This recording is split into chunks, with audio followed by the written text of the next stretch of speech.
The man is back. Justin from Elevation Homes joins us Friday morning for our coffee. Morning, Justin. Hope everything's well. Morning, Dave. Yeah, no, where it's the summer heat now has finally got to us, and it's bad, but I'm not complaining. I'll take it all day long because what in 6 months we're going to be complaining about the opposite, and it's going to be way worse. And I never even thought about that with your job. A lot of your guys are outside. You're outside working a lot. It really does change from season to season. Clothing, being prepared. Like we've never actually talked about that either. But what? Give me a reference point because yeah, I mean you can't.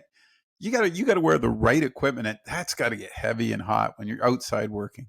It does, and unfortunately, like we don't always have the option of going, shorts and tank top, just depending on where we're at. I mean, yesterday we're doing grading at our angling roadhouse. We're really on the like little details over there, and we're we're into grass that's taller than us, and we you got to be covered up, for the most part. And it was warm yesterday.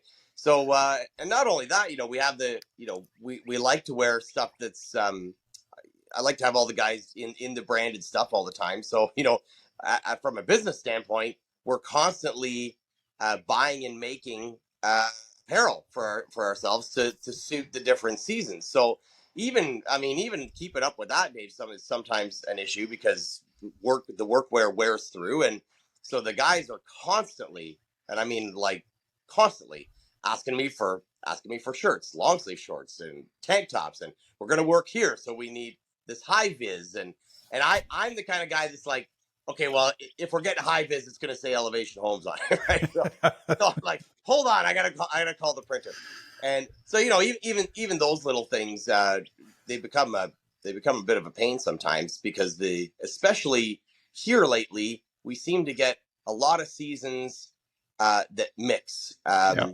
And I think everybody in Ontario knows we don't get seasons anymore, right? So Do you guys use a lot of the moisture wicking wear?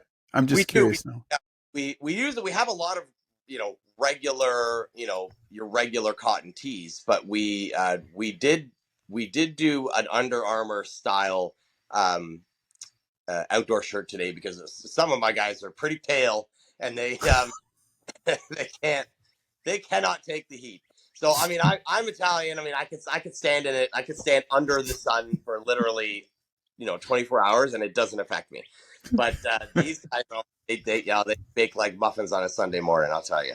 And yeah, I mean, but I mean, you think about it too. I mean, I know we're going down. We were actually we were going to talk about something else today, folks. But now he's got me intrigued because with running, all the running I do and all the clothing, you got to have the right. If you're going to be out there, you got to have the right gear, man. Like you Yeah. just can't, and especially at your job, and you've got safety protocol to take into consideration. Now, do you guys try and make sure? I guess when it's going to be that hot, it's coming. Do you guys try and work inside in an air conditioning environment, or it's whatever job's up that day you got to go do?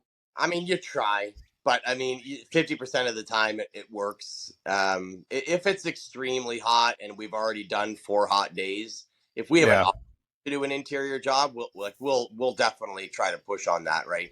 But but summer is summer. I mean, it's like like this is the go time. I mean, their outdoor work cannot be done in January. no. So, well, I mean, it can, but it sucks even more. So it's either you put up with it when it's nice, or it gets pushed into the fall, and then you end up in the wet and rainy stuff. So, yeah, I mean, that's what I tell the guys when it's season, it's season. It's like we got to suck it up and get it done sometimes because this doesn't last forever. You can't pour concrete in January. You don't really want to be doing woodwork in January, so now's the time. So AC is not always an option. And there's not really a breathable work boot, is there? There is like you know what, I've been wearing work cowboy boots myself for I don't know, I'm probably into about a decade now, and a couple of my guys actually they won't wear the full square toe, but they have adopted, and I know lots of guys that have adopted this cowboy boot style where it's actually has no laces, and it pulls over, and it's got kind of a squeeze fit around your like the Blundstones, and all DeWalt makes one. I've actually got a pair of DeWalt cowboy work boots, that are incredible. But number one, they do allow a little airflow down the top. Number two, they're high ankle, if not even higher. They're halfway up your leg for a lot of the stuff that we're doing. And number three, the laces are actually, that was the reason why I switched. And I asked guys, I was working in Texas 10 years ago, and I asked, all the workers down there, I'm like, what, like, is this a normal thing? Like, you guys just run cowboy boots for everything? And they're like, you know what, the laces get caught, right? So, it's honestly, besides that, it's 10 times easier. The air moves through your shoe way nicer. I mean, one thing I do know about cowboy boots, and this is not just because I live in the country, is they don't, like, cowboy boots don't smell. Like, I mean, because they get airflow, right? So, I mean, I don't care how bad your damn feet are. I mean, they just seem to do their job, and there's a reason why this style of boot has existed for 400 or 500 years, is because you know They it works work. for cowboys, it works for work, it works for the farm, it works for everything, and it just keeps going, and they don't really change. So I get all my boots from Tennessee, and we go to Nashville once a year. I stock up on them, and they work. But and I know this is real on a tangent, but I mean it's something that if anybody out there, if you've never tried running a high ankle cowboy boot or something similar for work, once you do it, there's no going back. Wow, I see we've learned something already today on clothing. I never knew about that. When you said it, I was like, what the hell is he talking about today? Yep, yep, But and then I guess the other part would be just the hats, right? Because you got to have, I mean, obviously you got hard hats, but I mean, you got to have something. Like, is it like, do most guys go with buff underneath their hard hats, buffs, just to wick away the sweat? Like, yeah. that's I got mean, to be tough. yeah, we're like a lot of our jobs don't require hard hats. The reno stuff we don't really get into too much, because if it's an interior reno, we don't have to do it, right? So Right.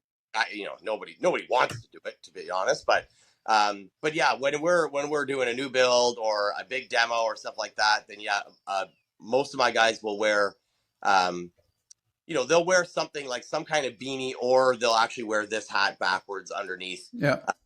because yeah, these had the ones that my personal hats are kind of nice. They're better airflow hats. They're not just the off the shelfers, but so they'll wear those. But yeah, no, it gets bad, and a lot of people don't consider, when you're driving by these guys on the highway, these construction workers and these guys that are framing. I mean, these guys are athletes, like we all Yeah. are. To withstand what we're doing, I challenge most people to find, an overweight renovator. I mean, it happens, or an overweight home builder, or an overweight framer. And I mean, it's just, it can't be done. I mean, you'll never find a roofer that's overweight. Oh, I mean, it's just impossible, right? So I mean, these guys are moving, and you got to stop and think and appreciate what these four guys up on a roof are doing. I mean, it's an incredible amount of athleticism to do a 12-12 roof. I yeah. mean, for most people, it's impossible. And we just look up at these guys, and they're like, he's another roof getting done. But I mean, that's a feat. It's a skill. It's a trade. I mean, you got to be ready to handle it. Um, Water. Do you guys? I mean, you guys must go through tons. Like, I can't even imagine yesterday being outside working. Yeah. I drink water constantly. I don't know how your guys do it. Like, they must. Do you intravenous? What do you do? Yeah. I'm sure they would like that, but no, we just stack a couple cases for everybody. At the beginning of the day, I usually bring it. Like, if it's outdoor, like today, like yesterday, we were doing concrete. Two guys concrete, two guys at an interlock patio in Paris. Three of us at angling doing grading, and keep in mind, we're grading 1.1 acres from our construction dirt, right? Uh, and doing a couple driveways, and so there was, there's quite a bit of water needed, and so I usually just drop a case off at each site, or I just tell the guys, like, make sure you pick it up on the way there for everybody. Yeah. Every lead hand that goes to each one usually will go and grab it, and then I give them the money back for it. So we're so far down the rabbit hole now that this show's gone off the tracks. But you mentioned something in there that I don't think we've talked about nearly enough. You guys doing patio work. When you just said about doing patio stones, you guys do a lot of that, don't you? I always forget that. It's shocking how it comes, and we don't advertise that, right? I know. But we yeah, I think we so this year we've done 14 concrete patios and paths and 7 big interlock decks, and then obviously our regular wood decks.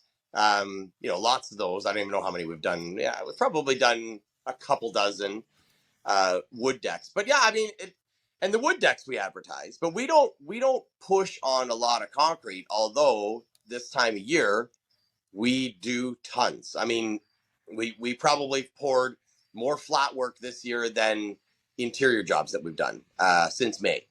Wow. So yeah, we're pouring another big. We're finishing one. Sorry, we're not pouring it. We did a 13-meter stamped concrete pour last week, and then there's some access pathways that we formed. Now we're pouring those this morning at 8:30, and yeah, and they just that's just pure word of mouth. I don't really put a big push on our patio work and stuff like that, but we do it in conjunction with a lot of the projects. Like I don't ever let a landscape company come in and put a patio in when we're perfectly capable, right?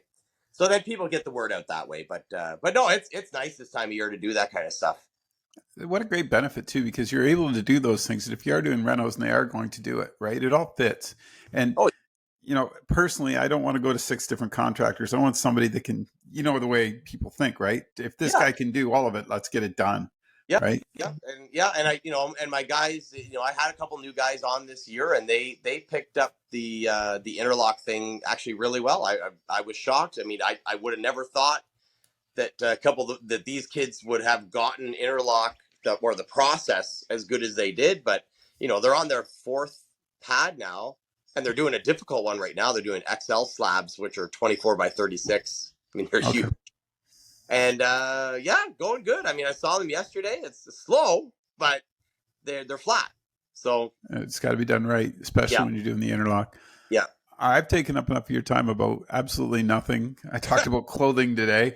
We are into our fashion sense today, me and yeah, Justin. We just thought we'd bring that out. But it's so important when you're like, I know when I go outside, even if you're just piddly farting around, working outside, you got to have the water. You got to wear the right clothing. It becomes a thing. You got to be ready for it because yeah, as we age, right, or like you said, you got to be fit and you got to be ready to be able to do it and do it properly. So it is a good conversation to have and to let people know that, remind them, right, there is clothing that fits. I had no clue about the cowboy boots. yeah. That's pretty cool actually in itself right there. But all right, I'm telling you right now, next time we're talking old stone houses, don't get me off topic. Yeah, no, it's all important stuff, and it doesn't matter if it's for us or if it's for the DIY or doing anything around your house. I mean, these you could wear your regular stuff out there and hope for the best, but the difference is that if you want to be able to have a Saturday and do a job start to finish in the garden, or do a job start to finish when you're building your own deck or whatever. I mean, if you're a little more prepared to be out there, you can stay out there for 8 hours. But most stories that I hear are, oh, I did a couple hours, but I was smoked. So then we went in, and then we had 2 or 3 beers, and then we came Yeah. back out, and it was even hotter. So we decided to call it a day to the next weekend. Well, next weekend you decided to go to the cottage, and then you end up having that deck not done in September, right? So I mean, but if you're prepped and you got some water and you got the right stuff on, I mean, you can get out there at 8 o'clock and bang it out. You push out 8 hours. 8 hours of deck building generally gets an average deck built, right? You said something too that is critical. Start early. Get Yeah, at it as soon as you can. yeah, That's yeah. that's so It important. I have learned. I honestly, to be perfectly honest with you, in my younger years, I used to be an early starter, and then I got into this habit because we were doing so many customer renos that we would just start at 9:30 because we waited for them to get out to school, and Yep. we got into this thing where it was just like, okay, we'll be there at 9, and then we'd get going at 9:30, and then we'd work till 5. But you're cleaning up at 4:30, and it actually started hurting the business because we were only actually working 5.5 hours a day Yeah. between setup and everything. And and I want to be courteous to what, especially during school and stuff like that. But this time of year, so we still do it. So we do an 8:30 start if we're in a house that is being lived in and we're renovating. But this time of year, yeah, it's 7 o'clock. I mean, like it's the sun is up, and it's not like it's cold or anything like that. So yeah, and it makes a huge difference on the day when you stack those hours. We stack those hours for one guy, or for yourself if you're working on your own stuff. Um, a weekend up at 6, and out by 7 versus 9. You've now put in over the 2-day weekend. You've now put in 4.5, 5 more hours on that deck. That could have been Yeah. all the decking, right? 5 hours worth of decking. Or if you're just super lazy like me, just call Justin. He'll come and do You can, it. but I'm going to charge you for that time, right? So That's right. I mean, but it's but it's just one of those things. I've gotten back into the habit, especially past 3 years, of just increasing my wake up time, and getting up, and man, do I get I actually don't know if I could run the business the way it sits right now if I didn't do my 2 hours of you know paperwork and emails and all that. I like doing that in the morning because I mean Yeah. I fall at night. Well, yeah, and you're awake then, right? You got your coffee and Yeah. you're good to go, and it's quiet time. Now I've bugged you, and it's about 3 minutes to 7, so I'm going to let you go to work now. Okay. Thanks for doing this today, John.